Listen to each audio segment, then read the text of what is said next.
Narito po tayo sa case face, Sakitan in Action. Shani, siya po ang nagrereklamo. Ang inirereklamo po ay ang kanyang ina at ang kanyang asawa. Narito po si Nanay Merly at si Michael. Nanay Merly, Michael, Shani, Ate Pia, Kuya Alan. Hindi actually legal ang usapin dito. Pagka-consenting adults, adults are free to have relationships eh. Ang nakikita ko, yung kulang sa venue to listen to each other and to hear each other. So ang pakiusap ko lang sa inyo the next few minutes, maging open lang ang mind at makinig sa isa't isa. Ang dasal mo, Shami, di ba, sana makita nung mom mo yung side mo. Yun din naman ang dasal mo, Merly, di ba? So baka eto yung sagot sa dasal nyo.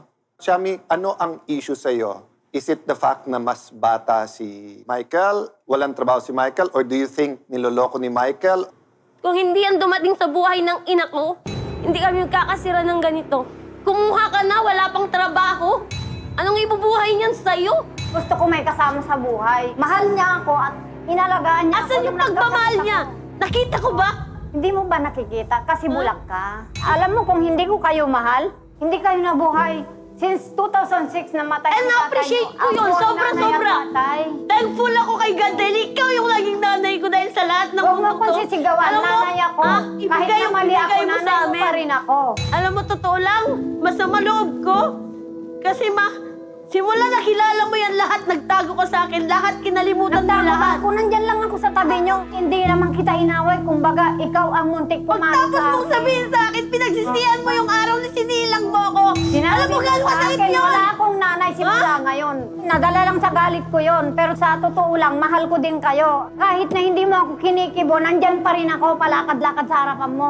Hindi ka ako nagkikipagkibuhan sa'yo. Oo, aminado ako. Alam mo bakit?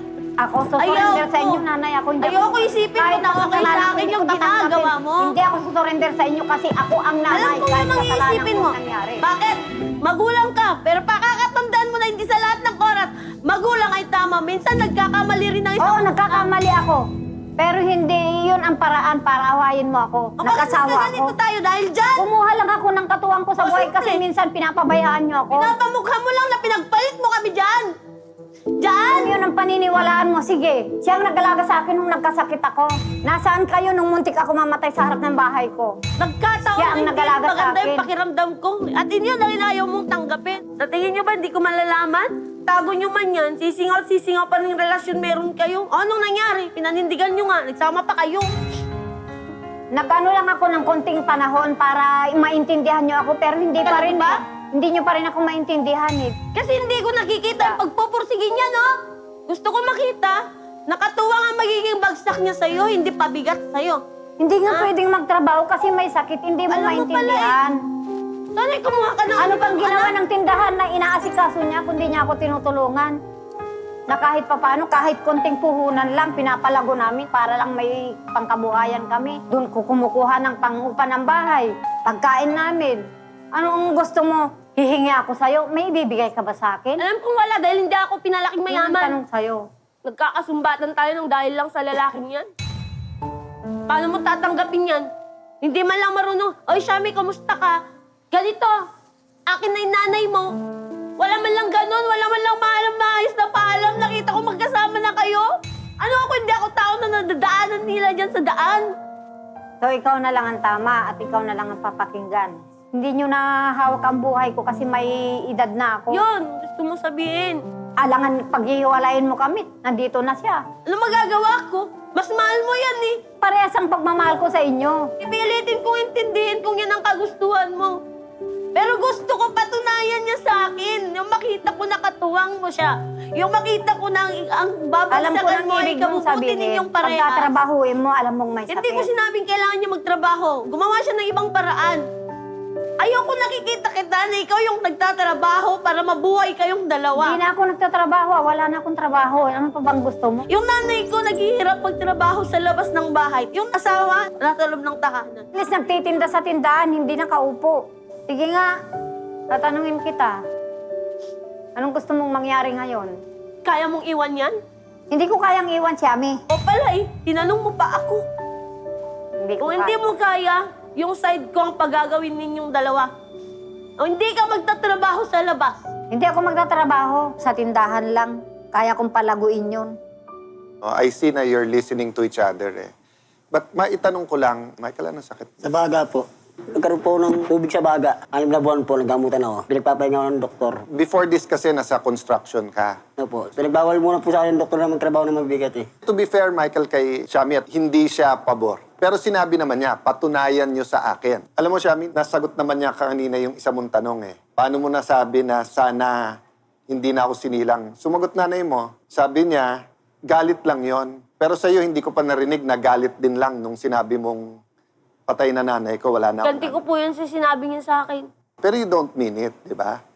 Ingat sa sasabihin mo. Kasi nakapag-sorry ka na, nandun pa rin yung sugat nung sakit nung sinabi mo. Itong sitwasyon na to, para sa akin, iba to. Yung galit niya, yung iyak niya, dahil masama ang loob niya. Nagulo yung mundo niya. Dahil nawala sa kanya yung nanay na nagpalaki sa kanya. I-share ko lang po sa inyo yung nararamdaman ko din bilang isang nanay. Ang lagi kong tinatandaan, kailangan nila ng nanay. Hanggang sa araw na mamamatay ako, kailangan ng anak ko ng nanay. Kahit 30 years old na yan, kahit 40 years old na yan, I will always be the mother. Ang anak nyo nag-iiyak dahil mukha namang naging perfect mother kayo. Mabigat sa kanya yun, nawalan na nga siya ng tatay. Tapos ngayon feeling niya nalalayo sa kanya yung nanay niya. Sa kaisa-isa na lang niyang nabubuhay na magulang, narinig niyang sana hindi ka na lang isinilang. Number 1, anak, respetuhin mo nanay mo. Pero as a mother, forever anak natin yan. Ano ang pwede mong gawin? Mahal ko naman kayo, anak eh. Kaso lang, sana maintindihan niyo ako. Gusto ko nang magkaayos tayo. Ang bigat sa kalooban yung nagsasalubong kami na wala namang kibuan. Mabigat po sa kalooban ko, kaya siguro lagi akong inaatake ng high blood. Nadadalawa na nga po ang anak ko, ganun pa yung isa. Pwedeng dumagdag lang. Among the other issues, ang hinahanap po ni Shami ay, Michael, ako ang panganay, hindi ba pwedeng formal na pagpapaalam, pagpapasintabi? Kasi it will make a lot of difference. Alam mo, Shami, alam ko, pagdududahan niyo ako kasi bata ako, wala akong trabaho ngayon, pero mahal na mahal ko ang inyong nanay, bigyan niyo ako ng pagkakataong patunayan ang mga bagay na ito. Walang ganun. Ngayon, Kasi parang sabi niya, bilang panganay, ramdam ko yun eh. Panganay ako eh. Sa kanya ka magpaalam. Dumating naman po yung panahon na sinabi ko sa kanya, kinausap ko siya eh. Kaya lang pinangunahan po agad siya ng galit. Okay, makinig si Shami ngayon o hindi. Kung hindi pinangunahan ng galit, ano ang sasabihin mo sa kanya? Gusto ko nga humingi ng pasensya dahil 3 buwan namin tinago, hindi agad namin sinabi sa kanya. Gusto ko nga sabihin sa'yo, Shami, na mahal ko naman yung nanay mo eh. Paninindigan ko naman eh. Sa ngayon, di ako makapagtrabaho. Gagawa ako ng paraan para matulungan yung mama mo. Kamagala, hindi ko naman luloko yung mama mo eh. Kahit na malayo yung agawat namin sa isa't isa. Kasi kanina sabi mo, mas mahal mo kasi siya sa akin. Pwede mo bang lagyan ng puwang sa'yo, Shami, na ang isang tao pwedeng iba ang pagmamahal niya sa partner niya at iba pagmamahal niya sa anak niya. Pwedeng may mahalin nanay mo, pero it doesn't mean na mas mahal niya si Michael sa'yo. Tanggap ko naman po yun na magmahal si mama ng iba. Hindi naman po aabot ng ganito kung sana kinausap nila ako ng maayos. Kung mahal niya, wala akong magagawa. Gusto ko lang makita sa kanila, lalo na kay Michael, na kahit papaano, Michael, pangalagaan mo yung nanay ko. Yan na lang meron ako eh. Ang nagsabing itago niyo, ikaw, Merly, hindi ikaw, Michael. Sabi ko kasi, kuya, huwag mo muna sabihin kasi si Shami, minsan hindi ko naintindihan. Kaya nga sa isip niya ngayon, kung totoo yan at walang kalokohan at talagang mahal mo nanay ko, ba't niyo tinago sa akin? Inaamin ko naman po na kasalanan ko yun, kuya. Nay, maliban ho sa tindahan, ano po yung inyong ginagawa? May extra po kasi ako, kuya, na halimbawa may nagpalinis ng bahay, magpatahi ng sapatos. So ang ayaw ng iyong anak na ikaw ang dumidiskarte, ang iyong asawa ay nasa bahay. Kasi baka naman matulungan ka namin, magpagamot, makapagtrabaho, matulungan si nanay, at huwag kang tumigil sa kakaligaw sa mga anak. Baka kulang panindan nyo and we can help and then lumaki. And then makita ni Shami that you're taking care of her. So baka yun ang isang may tutulong talaga ng show. Let's give chance na magbenta. Si nanay paulit-ulit, sana'y kami magkaayos. Ikaw ba, Shami, nagnanais ka na sana'y magkabati rin kayo ng nanay? Dahil mahal na mahal ka ng nanay ko. Wala na akong magagawa sa part na yun kundi tanggapin na pa yung pagmamahal niya sa'yo. You know, the mere fact that they come out in public and say mahal is one test. Having said that, kayo lang ni Shami ang magkausap. Ano sabihin mo sa kanya? Shami, gusto ko lang humingi ng sorry sa'yo. Sana, patawad mo ako. Gusto ko lang matanggap mo yung relasyon namin ng nanay mo.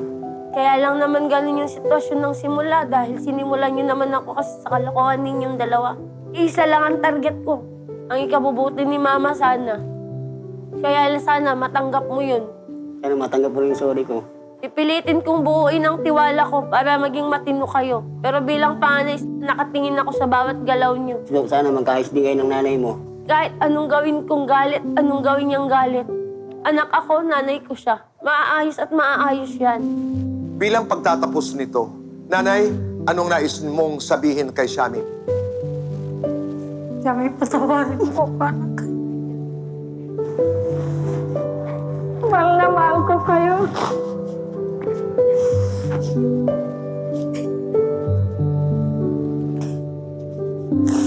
Shami? Ma, sorry din sa mga sinabi kong hindi maganda. Sana naintindihan mo yung mga sinabi ko sa'yo. Cliché man, di ba ano sabi nila? A journey of 1,000 miles starts with the first step. So thank you na naging bukas kayo. Di ba sa first step na yan? This is a giant step. So thank you sa inyong tiwala sa amin. Salamat din po. Matapos magkaayos sa Cayetano in Action with Boy Abunda ang mag-inang Shami at Merly, magkatulong nilang inayos sa mga natanggap nilang regalong panindang panghanap buhay mula sa programa. Mga groceries pandagdag paninda sa tindahan ang natanggap ni Merly at Michael at puhunang ilalakong gulay naman ang kay Shami. Nadala na rin si Michael ng programa sa isang diagnostic clinic sa San Mateo para mapacheck up nang malaman ang tunay na lagay ng kanyang kalusugan. Sa ngayon, naghihintay na lamang siya ng appointment sa Taguig Pateros General Hospital para sa kanyang CT scan.